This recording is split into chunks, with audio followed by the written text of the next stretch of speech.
In the previous lecture, we have started with the common human diseases and we have studied about malaria and filariasis. Now we are going to start with a disease called as ascariasis. As already you know that we have to study all these different kinds of diseases under 5 different headings, like causative agent, then type of the causative agent, mode of transmission, their symptoms, prevention and control, and its treatment. So under these headings we are going to start with a topic, a disease, ascariasis. Its causative agent is Ascaris lumbricoides.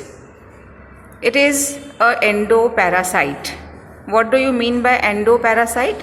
It is found inside the living body, inside the human body also.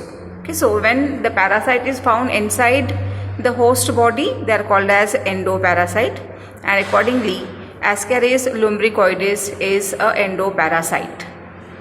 It belongs to roundworm, as the causative agent of filariasis, which is called as Wuchereria bancrofti, it is also belongs to roundworm. That means it belongs to Aschelminthes, phylum Aschelminthes, and class Nematoda. So same is the case in case of ascariasis also. Only the name of causative agent is Ascaris lumbricoides.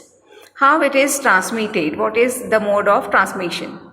It is because of ingestion of contaminated vegetables and water. That means we can say that this Ascaris lumbricoides, its encysted form is found in contaminated water, and whatever contaminated water contaminates the vegetables and the food material, from there it can be transmitted. We have to study about its symptoms. If the Ascaris lumbricoides endoparasite is found inside the human body, what can it cause? What symptoms can be seen? First one, gastrointestinal discomfort, vomiting and fever. What do you mean by gastrointestinal? Word gastro is related with stomach and intestine. Discomfort is observed. Also related with vomiting and increase in body temperature, which is called as fever. Second point is observation of live worms in stool. Along with fecal matter, some live worms can also be thrown out of the body. It is also related with some neurological disorders. When these worms move upward towards the body, headache and some neurological disorder can also be seen. Bolus of worms are get formed in intestine. What is the meaning of bolus? Bolus means group of these worms which are intermingled. This intermingled bolus of worm in the intestine can be seen, and this migratory larvae may cause pneumonitis and eosinophilia. Pneumonitis, as before also many times I told you that the word itis is for inflammation and pneumo for the lungs. So inflammation in the lungs, that is in the alveolus scene, and eosinophilia is the increase in number of RBCs. It is also related with loss of appetite and weight loss. As there is loss of appetite, automatically body weight also be reduced. Then how can we prevent this disease ascariasis? As you know that it is transmitted through contaminated water, contaminated with fecus and contaminated food material. Some preventive measures we should take, that is use of toilet facilities, safe excreta disposal, protection of food from dirt and soil, and thorough washing of produce and hand washing. That means what is the meaning of produce here? The material which we handle, it should be properly washed, as well as the hand washing is also needed, as we are doing nowadays in case of corona pandemic. What is the diagnosis and treatment for this disease ascariasis? Diagnosis is done by micro-examination of stool for the presence of this pathogen. As we know that it passed through contaminated food and water, these are also found in the fecal matter also. So stool is microscopically examined. If the live worms or the encysted form of ascaris is seen, we can say that person is suffering with ascariasis. Then which drugs should be given for the treatment? So anti-helminthic, as Ascariasis or the Ascaris lumbricoides is a helminth, is a roundworm. It is called as anti-helminthic, that means against the helminth, against the roundworm. Drugs which are used for treatment are mebendazole, piperazine, levamisole and pyrantel. These are the drugs which can be used in treatment of ascariasis.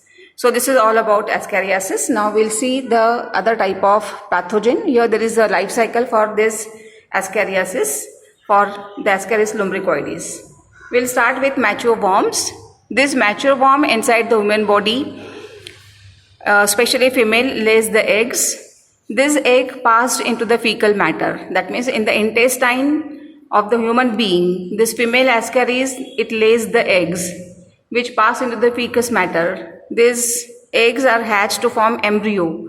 So juveniles are get formed. Juvenile means the embryo which hatched out and gives out the smaller, we can say Ascaris. It enters the host. In the host, juvenile again hatches. And once they enter again into the human body, they burrow in the intestine wall. From there it enters into the blood vessels like veins and capillaries. From there it reaches into the heart, then goes to the lungs, alveoli, trachea, pharynx, stomach and intestine. That means many systems are get affected, and from intestine again mature worms will lays the egg given out through fecal matter and the system will continue. You can see here these worms can move up to the heart, to the lungs, to the alveoli, to the stomach and the digestive system also. That means it passes through circulatory system, respiratory system and digestive system also. Okay, so just diagrammatically you have to remember 2 marks question can be asked. Next disease which we have to study is typhoid. This typhoid, its causative agent is Salmonella typhi. Remember that it's a type of bacteria. Whatever disease we have studied before, like malaria, protist is the causative agent. Later on we have seen filariasis and ascariasis. The causative agent belongs to Aschelminthes, that means the nematodes or the roundworms. Here typhoid, its causative agent is bacteria and name of this bacteria is Salmonella typhi.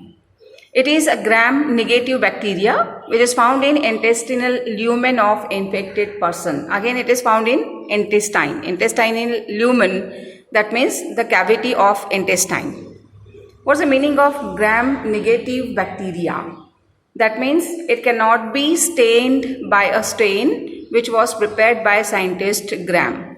That means they cannot be stained.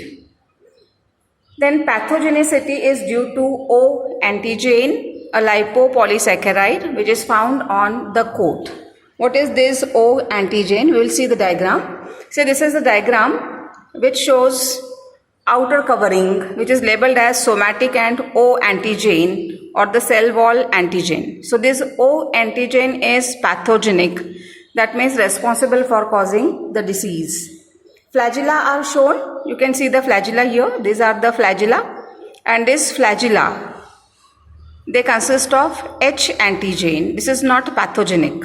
So which material is pathogenic? This somatic covering, outer covering of this Salmonella typhi consisting of O antigen is pathogenic, that means able to cause the disease. Then mode of transmission. Again it is transmitted through contaminated food and water, through flying insects also. These flying insects which feed on the fecal matter. That means we can say that the Salmonella typhi are found in fecal matter also. And the flying insects like housefly, when it visits this fecal matter, their legs and their wings can be contaminated. As well as if the poor hygienic habits are there and if poor public sanitation system is there, it can be spread. What are the symptoms can be seen? Symptoms includes prolonged fever as high as 104 degrees Fahrenheit, general nausea, fatigue, headache. I think you know the meaning of all these terms. It also shows abdominal pain, constipation or diarrhea. Fourth point, rose-colored rashes on the skin. That means pink-colored rashes are seen on the skin. Coat of the white-colored coat on the tongue is seen, as well as cough is also related. It is also associated with anorexia. Anorexia means loss of appetite. That means loss of hunger is there. Person is suffer from breathlessness. That means cannot breathe properly. Heartbeats becomes irregular, and hemorrhage if it is not treated properly. Hemorrhage means what? Hemorrhage is the bleeding. Next to that, this is a diagram. You have to prepare this diagram. During examination, this diagram without labels will be given. Only the arrows will be shown and you have to write their labels. Okay, so this diagram can be asked for 1 or for 2 marks. Or the diagram will be given and you have to identify the type of pathogen. Next to that, how to prevent, how to control this disease. For this, covering of food as well as avoiding use of contaminated food and water. How to cover? Why to cover?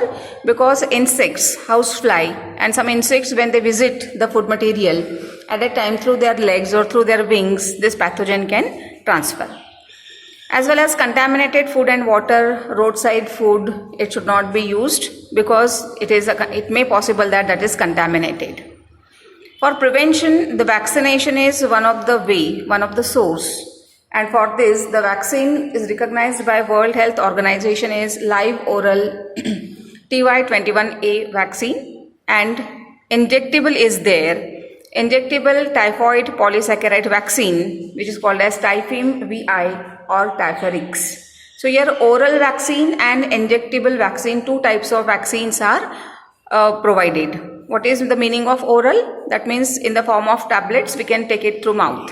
And what is injectable? Injectable is given through injections.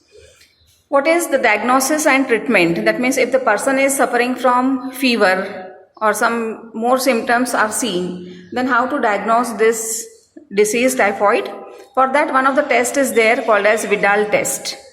And if the person is positive for typhoid, what type of treatment will be given? For treatment, it involves surgical removal of gallbladder in severe cases. That means in advanced cases, gallbladder is removed. And antibiotic like chloromycetin is helpful for the treatment. That means a person suffering from typhoid can be given chloromycetin. Okay, so this is about the 2 diseases we have studied. One is typhoid we have studied in this topic, in this lecture, and second one is the ascariasis. So remember guys, how to study these diseases under 5 to 6 headings: causative agent, type of causative agent, mode of transmission, what are the symptoms, how to prevent it, and what will be the diagnosis and treatment. Remaining kind of diseases we will study in the next lecture.